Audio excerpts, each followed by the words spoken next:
말씀 가지고 주는 것이 복이 있다는 제목으로 오늘을 나누고자 합니다.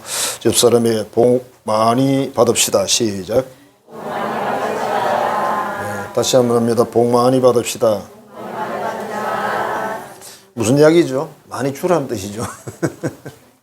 주는 게 복이 있다 그랬잖아요. 이건영이라는 목사님이 계신데 인천에 있는 교회에 사역하는 분이십니다.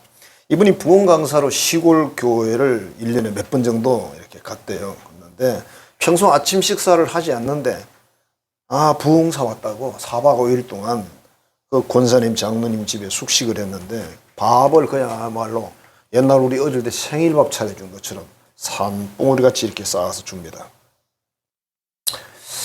사랑으로 주니까 안 먹을 수는 없고 그래서 순교하는 정신을 가지고 밥을 먹었는데 아이고 목사님, 도시 목사님이 어떻게 식사를 잘하십니까? 그러면서 또 한 공기를 더 주더래요. 그걸 4박 5일을 먹은 거예요. 집에 와서 한 며칠을 계속 화장실과 늘 친해졌답니다. 1980년대인데요. 그러니까 지금으로부터 한 40년 전쯤 되는 거죠. 전라남도에 장병도라는 조그마한 섬이 있습니다. 섬 하나에 한 30가구 정도 이렇게 사는 섬인데 거기 교회가 하나 있었어요. 그래서 친구 고향 교회인데 거기에서 제가 전도사로 좀 사역을 했습니다. 했는데 한 번은 여자 집사님 집에 개를 잡았다고 보신하러 오라고 초대를 받았어요. 그래 갔는데 이 개가 껍질을 막 불에 태워가지고 불냄새도 엄청나고 뭔가 좀 그래요. 그래도 보신은 보신인데 어떡합니까? 그래서 열심히 먹었죠. 먹었더니 집사님이 우리 전사님 보신탕 잘 드시네 그러더니 한 그릇 갖다 퍽 갖다 엎어버려요. 어떡합니까 또 우리가 배우기를 사랑의 마음으로 먹어야 된다 그렇게 배웠기 때문에 열심히 먹었는데 늘 제가 말씀드렸지만은 파리가 왜 이렇게 많습니까? 제가 시골 출신이라서 파리 웬만한 거는 그 많다는 거거든요. 진짜 파리가 많은 거예요. 어떡합니까? 사랑으로 열심히 먹고 집에 왔습니다만은 자, 사랑이라는 것은 보통 우리가 주는 것이라 그러잖아요. 사랑은 주는 것, 아낌없이 주는 것. 근데 이런 받는 사랑도 귀합니다. 그렇게 대접을 했는데 잘 받아야 돼. 그것도. 우리 필요 없어요. 이렇게 하면 안 되는 거죠. 맛없어 저 못 먹겠어 이렇게 하면 안 되는 거죠. 그쪽은 나를 진짜 생각해서 자기들이 먹는 음식을 준 건데 그럼 나는 또 내 쪽에서 또 거기에 대한 답을 해야 되는 거예요. 이게 사랑이다. 그래서 유명한 명언인데 이 사랑을 주지 못할 정도로 가난한 사람도 없고 사랑이 필요 없을 정도로 부자도 없다. 이런 말이 있어요. 사랑이 필요 없는 사람은 없다. 사랑을 못 줄 수 있는 사람도 없다. 우리는 사랑 그러니까 줘야 된다 그러니까 좀 물질로만 생각하시면 안 돼요. 주는 거는 물질만 있는 게 아닙니다. 자, 오늘 말씀에서 바울 사도는 자신이 지금까지 사역한 지난 세월을 돌아보면서 설명을 해요. 예루살렘으로 올라가게 되면 체포될 건데 그래서 에베소 지역에 지나가면서 지도자들을 불렀어요. 그리고 이야기를 합니다. 내가 죽기 살기로 전도를 했고 복음을 전했고 그렇게 했을 뿐만 아니라 이제는 내가 예루살렘에 올라가게 되면 다시는 우리가 못 볼 수도 있다. 그러니까 막 사람들이 우는 거예요. 내가 선교 사역을 하면서 내가 세상에 물질, 금이나 은이나 탐하지 않았고 그런 거 안 했고 오히려 내가 열심히 돈 벌어가지고 약한 사람들을 도와주고 동역자들을 나눠주기도 하고 그렇게 했다. 그 이유는 예수님께서 주는 것이 받는 것보다 복이 있다고 말씀하셨기 때문이다. 그렇게 쭉 설명을 했어요. 보통 우리가 생각할 때는 받는 게 복이 있잖아요. 그죠? 부모로부터 유산을 많이 받으면 복이 있는 사람이고 가문이 좋아가지고 혜택을 많이 입으면 복을 받은 사람이고 또 어떻게 일이 잘못돼서 복권이 당첨되면 복을 받는 거죠. 특혜 같은 거 이런 것들 이런 건데 우리는 대체로 사랑 그러면 받는 쪽으로 이렇게 이해를 합니다. 그러나 예수님 뭐라고 말합니까? 주는 것이 복이 있다. 그러니까 받는 것보다 주는 것이 더 복이 있다 이런 뜻입니다. 왜 복이 있을까? 누가복음 6장 38절입니다. 주라 그리하면 너희에게 줄 것이니 곧 후이 되어 누르고 흔들어 넘치도록 하여 너희에게 안겨주리라. 누가 책임진다는 겁니까? 하나님이. 너희가 다른 사람에게 주면 하나님이 책임지고 부어준대요. 복은 위에서 오는 거잖아요.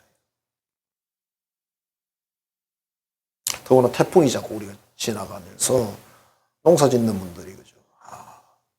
농사를 누가 짓느냐? 하늘이 짓는다 이러잖아. 우리는 하나님이 짓는다 그렇게 말하는 거고.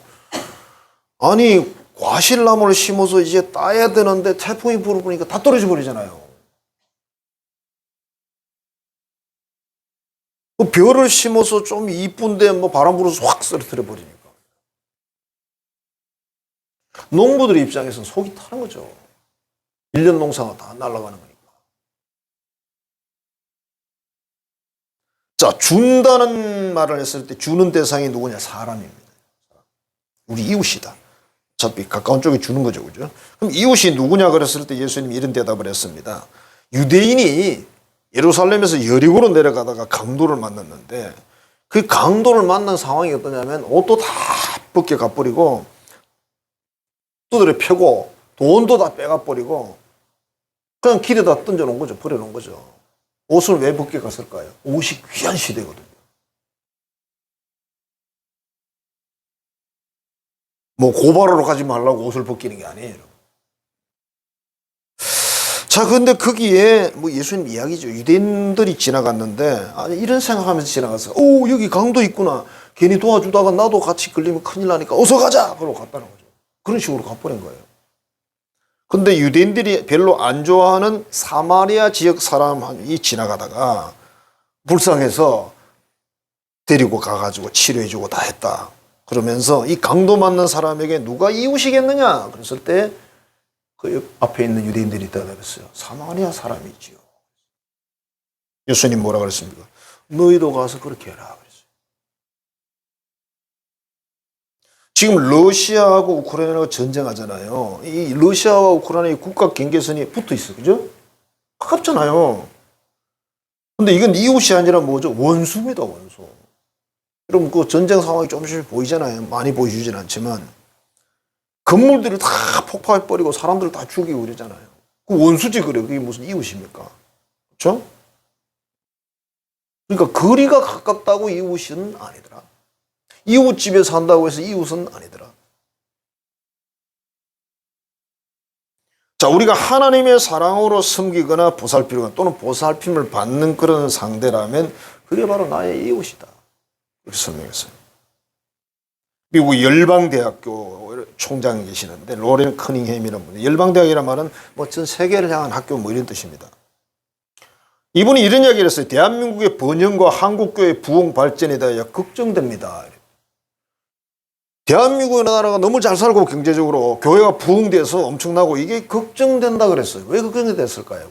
좋은 일인데. 지금 한국교회는 30년 전에 미국 교회와 같습니다. 미국은 30년 전에 지금 이 글이 나온 것도 10몇 년이 지났어요. 그 30년 전에 미국하고 똑같습니다. 교회의 가장 큰 적은 핍박이 아니라 부요함입니다. 부요함, 부자 된 겁니다. 번영은 교회의 가장 큰 시험입니다. 이 시험을 꼭 이겨내야 됩니다. 그러므로 열방으로 선교사를 파송하고 도와라 뭐 이런 식으로 이야기를 했어요. 근데 우리나라 뭐 선교사는 엄청 많이 나가 있죠. 2만 뭐 1, 2천 명 나가 있으니까 세계에서 두 번째니까 미국 다음이니까 엄청난 거고. 여러분 선교사 한 명이 나가서 활동하려면 돈이 많이 가야 돼요. 주로 우리가 뭐 캐나다나 뭐 저런 뭐 선진국이 가는 거 아니거든요. 그러니까 교회에 연결된 교회들에서 그만큼 헌금을 보내줘야 선교를 할 수가 있습니다. 그렇게 해야 그 사람들을 이웃 삼아야 한국 교회가 계속 축복을 유지하고 받는다. 이렇게 설명한 거예요. 여러분 사람이 생각할 때는 우리가 좀 더 잘 살면 더 좋을 것 같지만 좀 더 잘 살수록 이상해져요. 여러분 보세요. 여러분 주변에도 돈이 점점 많아질수록 인정머리가 없어지죠. 나하고 안 놀라 그래. 전에는 잘 놀더니.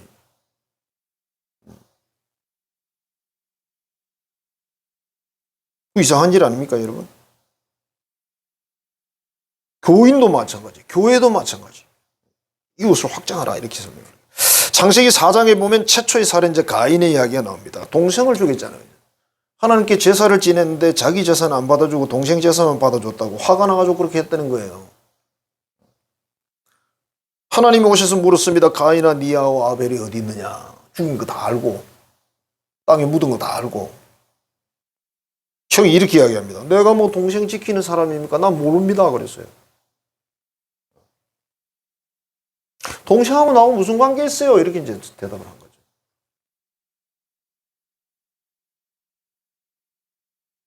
슈바이처 박사가 이런 말을 했습니다. 이 세상에는 두 부류의 사람이 있습니다. 한 부류의 사람은 남을 도와주는 사람이고 다른 한 부류의 사람은 남을 도와주지 않는 사람입니다. 이렇게 설명했어요. 도움이라는 것은 물질만 도움받는 게 아니에요. 물질만 주는 거 아닙니다. 뭐 의료 혜택을 줄 수도 있는 거고 마음의 위안을 줄 수도 있는 거고 뭔가 여러 가지 줄 수 있는 거예요. 특히 이제 우리 뭐 복음적인 측면에서는 신앙의 하나님의 사랑이 이걸 줄 수도 있는 거고. 줄 게 많죠. 어쨌든 줄 게 많은 사람은 부자입니다. 줄 게 없는 사람은 거지고. 그것이 무엇이든지 간에. 그러나 술과 담배는 주는 거 아닙니다. 사람들은 참 거꾸로 잘해. 술 인심 너무 좋아. 담배 인심 너무 좋아. 정말 좋은 거는 잘 안 줘요. 요즘도 아직도 그래요. 이웃은 주고받는 그런 사람이 우리 이웃이다. 우리 하나님이 이웃을 내 몸처럼 사랑하라 그렇게 말씀하셨는데 내가 그 사람에게 이웃이 되고 그 사람이 나한테 이웃이 되고. 우리 도시 생활은 사실 여러분 뭐 시골도 뭐 인정이 뭐 지금은 말하기는 비슷합니다만은 그래도 시골이 조금 더 낫죠. 도시보다는. 도시에서 이웃이 없으면 얼마나 불행합니까? 그 이 교회라는 공동체는 기가 막힌 그 이웃이 되는 거죠. 여러분들은 대한민국에 사니까 잘 모르지만 미국 같은 데는 우리 교포 교회가요. 예수만 믿어도 교회로 온대요. 왜 오는지 아세요? 김치 먹으려고. 된장찌개 먹으려고. 미국 사람들은 된장찌개 냄새를 안 좋아하거든요. 마늘 냄새 안 좋아하고. 우리는 그게 뭐 코에 막 고소한 거죠. 교회 가야 한국말로 막 놓고 뭐 떠들기도 하고 김치도 얻어먹고 된장찌개도 얻어먹고. 자, 주는 것이 복이 있다 그랬어요. 김영석 교수님의 친구분인데 교수입니다. 교수인데 6.25 전쟁 그 직후니까 1950년대 얼마나 가난해. 우리나라 여러분 지금 그 화면을 들어가면 볼 수 있거든요. 영상 화면을. 서울이요. 완전 박살났어요. 없어요. 뭐라고 할까? 홍수 나서 지나간 동네 같아요. 서울이. 얼마나 부서졌는지. 인천 상주갈증 들어와서 또 정복해야 되고 저 천내로 또 부시고 뭐 이랬잖아요. 그죠? 그때 얼마나 가난했을까요? 먹을 게 없죠. 이 교수 생활을 하다가 자기 형이 우리 그러지 말고 회사 하나 차려보자 이래가지고 무슨 화학 실험 기구 만들고 뭐 수입하는 이런 회사를 시작을 했는데 그냥 사업이 잘 돼가지고 그래서 교수를 그만두고 사업에 전념을 해서 돈을 정말 많이 벌었답니다. 그 당시에 먹고 사는 것도 힘든데 자가용을 타고 수영장을 갖춘 집을 소유했답니다. 이 교수가. 그러니까 교수로서는 100년 가도 꿈도 못 꿀 이야기죠. 너무 잘 된 거예요. 세상에 성공했잖아요. 이분이 60세가 돼가지고 회갑잔치를 하는데 이제 김영석 교수님을 초대했나 봐요. 잔치에 가가지고 다 하고 손님들이 좀 가고 나서 이렇게 이야기를 하더래요. 선생님, 저도 전공한 분야의 교수로 남아 있어야 했는데 돈의 유혹에 빠져서 사업에 손을 대고 어느 정도 돈은 벌었습니다. 그러나 그 결과 아무것도 아닙니다. 물질은 여유가 있지만 제가 소중한 그 학문과 제자들은 모두 잃어버렸습니다. 지금 돌아갈 수도 없고 잘못 선택한 부끄러운 인생을 만들고 말았습니다. 그러더래요. 자기는 상상도 안 한 이야기예요. 좋아할 줄 알았는데 사업에 성공했으니까 교수 안 하고. 선생님 저와 비슷한 후배를 만나거든 절대로 저처럼 바보 같은 짓을 하지 않도록 설득을 잘 해주세요. 그러더래요. 자기도 놀란 거예요. 그게. 이분이 왜 이렇게 말하지? 돈은 얻었지만 귀중한 모든 것을 잃어버렸다. 그렇게 이야기를 했다. 정작 돈을 가지고 보니까 돈이 아무것도 아니더라. 예수도 안 믿는, 예수도 모르는 사람이 이걸 깨달았어요. 그럼 우리 예수를 믿는, 예수를 아는 우리는 어떻게 해야 될까? 이분보다는 수준이 높아야죠.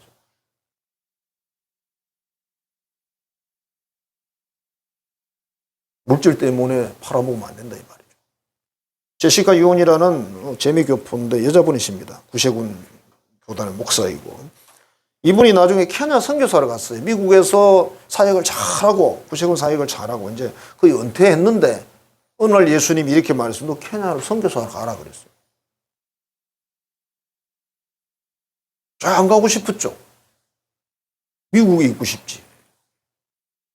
그리고 딸이 하나 있었어요. 딸이 있지만 뭐 같이 살지를 못했대요. 따로 가서 공부하고 이래가지고. 근데 그 딸이 어느 날 철이 들어가지고 엄마, 나 엄마 옆에 살고 싶어. 그러면서 온 거야. 미국이 얼마나 큰 나라입니까? 와가지고 겨우 몇 달 지냈는데 예수님이 하시는 말씀이 너 케냐로 가라. 이렇게 말한 거야. 그러니까 딸이 제일 울더라는 거지.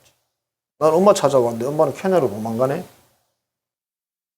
여러분, 하나님이 가라 하면 가야 되는 거예요. 거부할 수 없습니다.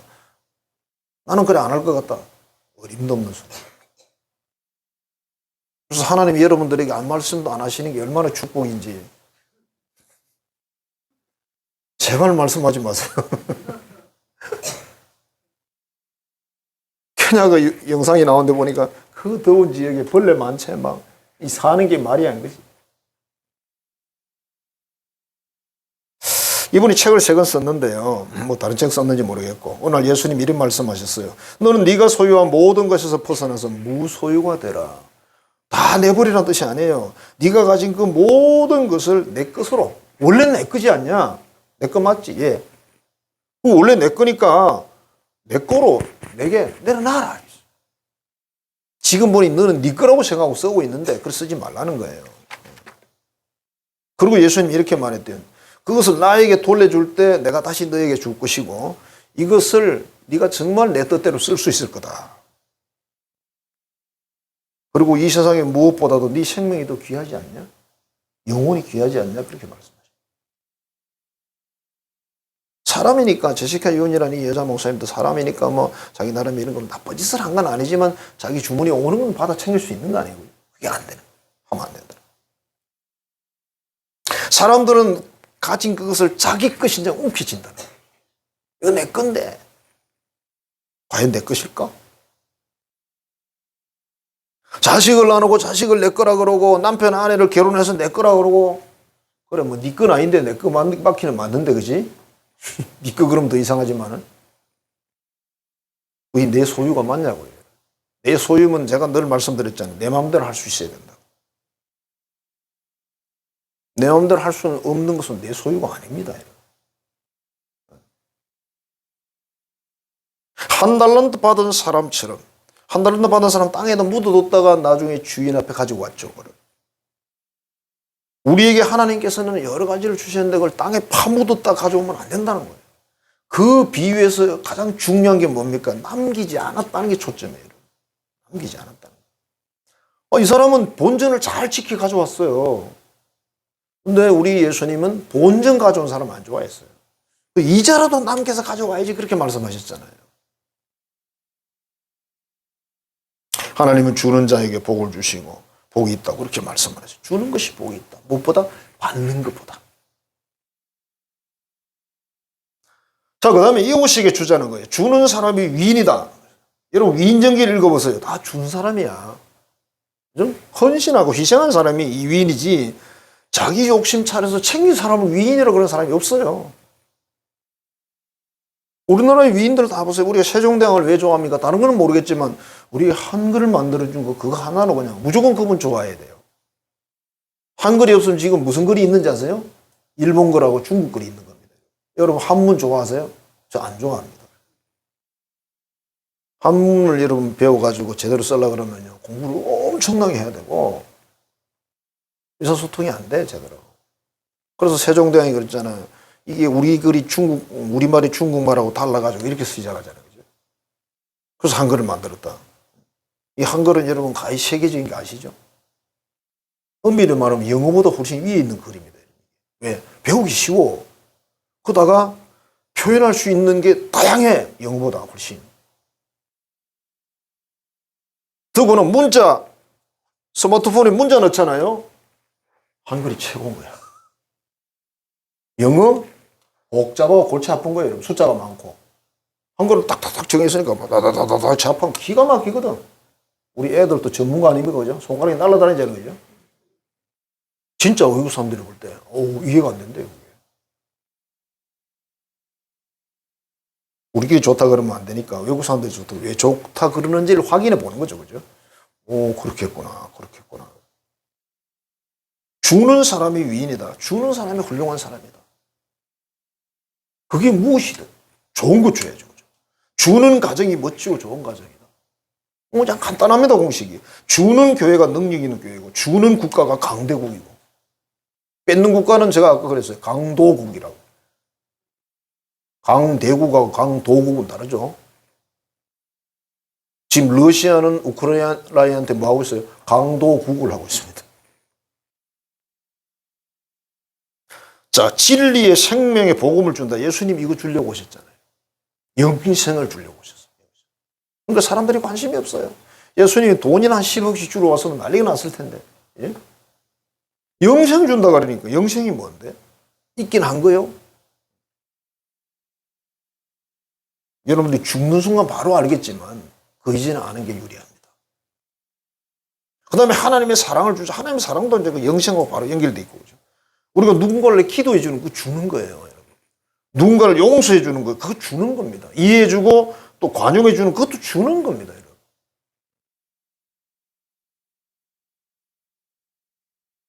누군가가 우리에게 사랑을 줄 때 기쁨으로 받아들여 주는 그것도 주는 겁니다. 나는 별로 필요하지 않아. 그것도 받으세요. 주는 사람은 정성을 다해 주는 거 아니에요. 또 사랑하는 마음에서 주는 건데 고맙다 그러고 받아야지. 어린아이들이 뭘 선물 주죠. 며칠 전에도 동주한테 제가 사탕 하나 받았거든요. 사탕 뭐 한 봉지 뜯어가지고 그 기도해 온 사람 몇 사람 쫙 나눠주대요. 근데 웃으면서 그랬습니다. 사탕 하나 주고 뭘 또 챙기려고 그러냐. 엄마가 주라 그랬겠지. 주니까 받긴 받았는데 제가 뭐 사탕 하나 가지고 감동할 사람은 아니잖아요. 그지? 받아가 집에 다 갖다 놨어요. 사탕을.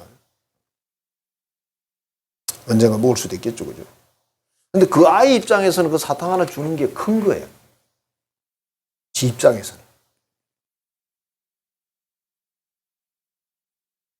김영숙 교수님의 가정에 독일에서 한 학생이 왔는데 여자 고등학교 2학년 교환 학생으로 와서 1년 동안 이 집에 머물렀대요. 뭐 그런 게 있나 봐요. 1년 동안 이 아이를 지켜보면서 재미있는 것을 몇 가지 발견했다 이렇게 써놨어요. 이 아이가 돈을 무척이나 아끼는 거야. 돈이 없어서가 아니에요. 쓸 만큼 오지. 그 집 교수님의 아들들이 하는 얘기가 구두쇠보다 한 수 높은 깍쟁이에요 그러더래. 그냥 쟤는 깍쟁이야 아버지. 구두쇠 수준 아닙니다. 그렇죠. 그것도 신기한 거야 입장에서. 왜 그러지? 어느 날 카메라를 가지고 뭐 찍고 막 이렇게 하더래요. 그래서 안 보던 건데 싶어가지고 그거 누가 사줬어? 그랬더니 아니요 제가 샀어요. 네가 어떻게? 1년 동안 아이스크림 안 먹었대. 카메라 살라고. 우리 애들 같으면 어떻게 하죠?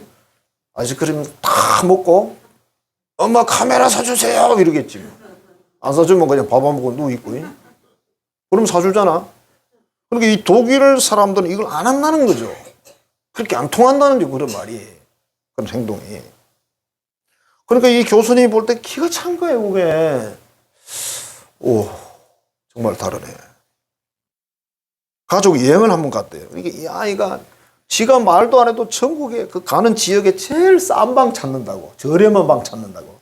막 검색해서 하나 찾았는데 그래 놓고도 이렇게 말하더래요. 더 싼 방이 있을 텐데. 그러더래. 충분히 지금 저렴해. 좀 나은 데 가고 싶은데 이 아이 때문에 못하는 거예요, 그거를. 그리고 언젠가 버스를 같이 타고 나가게 됐대요. 한 달 용돈이 그때 당시 2,000원을 줬는데 시내버스비가 20원이래요, 가는데. 아이가 20원 꺼내더래요. 그래서 이렇게 이야기했대요. 아버지와 같이 갈 때는 아버지가 원래 돈을 내는 거다. 20원 주머니 넣어 돌아. 그랬더니 20원 벌었다고 막 좋아하더래요. 얼굴이 환해지더랍니다. 그러더니 얼마 지났는데 이렇게 말하더니 아버지 언제 시내 나가세요? 20원 벌라고. 아, 이렇게 지독하게 깍쟁이 노릇하며 돈을 모아서 뭐 하는가 궁금했대요. 근데 돈을 모으는 게 아니더래. 돈이 없어, 얘는. 그 돈을 가지고 도화지도 사고 연필 사고 지우개 사고 크레용 사가지고 크레파스 이런 걸 사가지고 그 공원이 하나 있는데 거기 있는 어떤 그 불쌍한 애들이 있는 데가 있대요. 거기 가서 걔들하고 그림 그리고 노래 부르고 매 토요일마다 가는 거예요, 얘가. 그러니까 요렇게 돈 아껴가 전부 그거 갖다 쓰는 거예요. 그러니까 이 교수님도 이해가 안 되는 수준인 거죠. 이해가 안 되는. 야, 얘는 뭐야 도대체. 나중에 1년 지나서 독일을 돌아가게 되는데 막 애가 우는 거예요. 우는 이유가 뭔지 아세요? 그 애들하고 헤어진다고.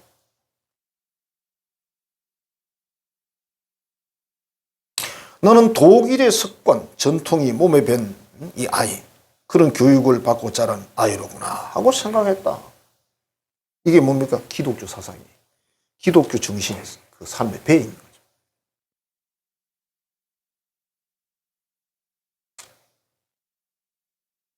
이웃에게 주자. 주는 게 사랑이다. 나는 무엇을 주면 좋을까? 우리 아이에게 공부할 때 공부 열심히 해가지고 좋은 대학 가서 대기업 들어가서 월급 많이 받아가지고 좋은 여자 남자 만나서 시집 장가 가고 좋은 자식 놓고 잘 살아야지. 예수 믿는 사람이 이렇게 말하면 안 되죠. 그래 말해도 그거 안 돼. 그렇게 안 되거든요. 제가 말대로 되면 우리 애들 둘 다요 석가희 대학 다 보냈어요. 결국 못 가고 석가희 밑에 대학 갔잖아요. 거리가 좀 떨어져서 그렇지. 공부하는 이유가 뭡니까? 하나님을 위해서, 이웃을 위해서, 누군가를 섬기기 위해서 공부하라고. 그럼 결국은 우리가 뭘 하든지 섬기는 거예요. 내가 의사가 됐어. 환자 섬기는 거 아닙니까? 뭐 해서 다 섬기는 거예요, 이게. 뭐 잘못된 게 하나도 없어요. 대학 교수가 됐어요. 저런 사람 섬기는 거잖아요. 교육을 가지고, 지식을 가지고. 그러면서 존경받고, 사랑받고, 사랑 주고, 많이 섬길 수 있는 준비를 갖출수록 더 훌륭한 사람이 되는 거죠. 공부의 목적이 하나님의 계명을 지키기 위함이고 섬기기 위함이다. 최근에 제가 어느 책 제목을 하나 봤는데 이분이 책을 썼어요. 섬김에 대한 책을 썼는데 자기 집안에요. 형제간에 박사학위가 11개래.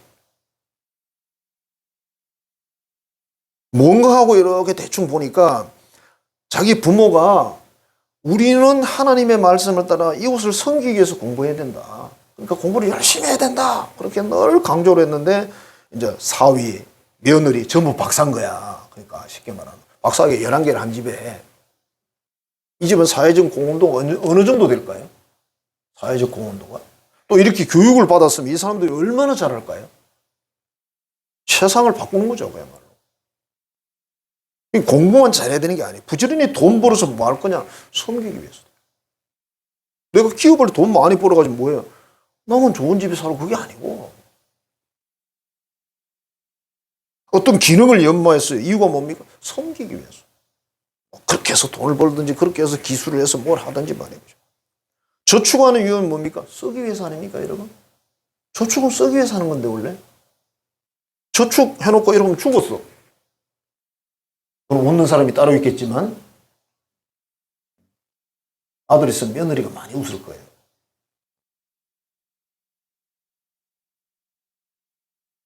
마누라도 웃는다던데. 쪼커지만 쪼커 속에 뭐 뼈가 들어있잖아요, 원래. 저축의 이유는 여러분 쓰기 위해서니까 함부로 쓰라는 뜻이 아닙니다, 여러분. 잘 써야지. 영적인 삶을 교육하고 훈련받는 이유는 뭡니까? 누군가를 도와주려고, 섬기려고 하는 거죠. 왜? 다른 사람을 사랑하는 데는 많은 기술이 필요해요, 여러분. 사랑은 그냥 사랑한다 이런다고 되는 게 아니에요. 사랑할 수 있는 능력도 기술도 다 필요한 거죠. 그죠? 아픈 사람이 있는데 사랑한다고 옆에서 아무리 이야기하면 그 사람 병이 낫겠어요? 뭐 기술이 있어서 뭐 침을 놓든지 아니면 정 안 되면 약국에 가서 약을 사오든지 뭐 뭔가 해야 되는 거예요.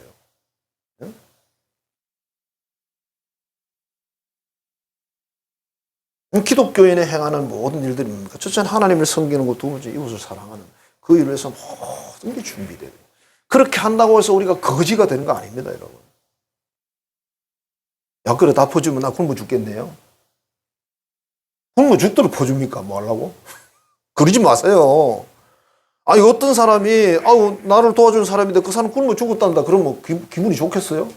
아니지. 굶어 안 죽을 정도로 놔두고 남을 줘야죠. 너무 착하게 들어가지고, 아유, 목사님 다 주라는 것보다 다 주고 이제 그 이튿날 그냥 길바닥에 내가 나앉고 그러면 안 되죠. 주지 마세요. 여러분들 지혜로우시니까 그럴 리는 없겠지만. 마태복음 25장에 보면 양과 염소의 비유가 있어요. 오른쪽, 왼쪽 이렇게 되는데, 양이 오른쪽, 염소가 왼쪽. 예수님이 이렇게 말했어요. 하나님의 복받을 사람들아, 천국을 상속받아라. 왜냐하면 너희가 내가 배고플 때 먹을 거 주고 목마를 때 물 주고 뭐 나가낼 때 영접하고 벗었을 때 옷을 주고 병이 들었을 때 돌아봐 주고 감옥에 있을 때 와서 방문해 줬다. 너무 고맙다 그랬어요. 그 사람들이 뭐라고 하는지 아세요? 주님, 우리가 언제 그런 게 했습니까? 우리가 주님한테 한 게 안 했는데요. 저는 한 번도 한 적이 없는데요. 그렇게 말했어요. 그러니까 예수님 뭐라 그래요? 이 세상에 지극히 작은 자, 이 세상에 가장 약한 자, 나보다 불쌍한 사람, 연약한 사람들 섬긴 것이 바로 나에게 한 것이니라 그랬습니다. 예수님께 한 거예요. 그러니까 우리가 모든 직장, 모든 일들, 어떤 곳이든지 사람을 만났을 때 나보다 훌륭한 사람을 내가 도와주기는 어렵잖아, 그죠? 나보다 훌륭한데 예수를 안 믿어, 그건 도와줄 수 있습니다. 불쌍하잖아. 나보다 훌륭한데 뭘 갖다 바치는 건 뇌물이죠, 그죠? 사랑이 아니에요. 그러니까 지극히 작은 자라고 했습니다. 세상에 정말 불쌍한 사람. 그리고 이 사람들에게 뭘 줘서 천국 시민권을 줬잖아요. 너희들 참 잘했다. 그게 바로 나한테 한 거야. 그렇게 말씀하셨어요. 그러니까 우리가 이웃을 사랑하는 이 모든 것들은 다 주님께 한 거다. 주님의 계명을 지킨 거니까. 오늘 본문에 주는 것이 받는 것보다 복이 있다. 그 복이 있다는 표현의 이면에는 하나님이 다 갚아준다 그 말이에요. 하나님이 역사하신다 그런 뜻입니다. 반대로 우리가 나를 위해서 오직 나만을 위해서 열심히 산다고 해서 그게 내 것이 되질 않습니다. 내가 누리지도 못해요. 주님 말씀 순종해서 정말 부지런히 주는 삶을 살아서 또 하나님의 넉넉한 은혜를 누리는, 축복을 누리는 우리 모두가 되기를 주의 이름으로 축복합니다. 기도하겠습니다. 하나님 감사합니다. 사랑합니다. 우리 주님 말씀하십니다. 주는 것이 받는 것보다 복이 있다. 하나님 아버지, 우리는 이웃을 내 몸과 같이 사랑하라는 계명을 받았습니다. 참 부족하지만 우리가 할 수 있는 최선을 다해서 부지런히 춤을 통해서 하나님의 큰 은총을 있게 하시고 그 복을 받아 누리는 우리 모두가 되게 해 주옵소서. 예수님 이름으로 기도하옵나이다. 이제는 아멘. 우리를 위해 생명 주신 구주 예수 그리스도의 은혜와 그 아들을 아끼지 아니하시고 우리를 위해 주신 하나님 아버지의 지극하고 크신 그 사랑하심과 우리와 늘 함께 하시며 그런 역사하시고 감동하시며 이끌어주는 성령의 교통 교제하시는 역사가 주의 계명을 따라 이웃을 사랑하라 하신 말씀 따라 주기 위해서 모든 일을 행하기로 결단하고 또 그 주는 자에게 주시는 하나님의 축복을 받기로 결단하는 사랑하는 우리 한성 가족들의 머리 위에 이제로부터 영원토록 함께 하시기를 간절히 축원하옵나이다. 아멘.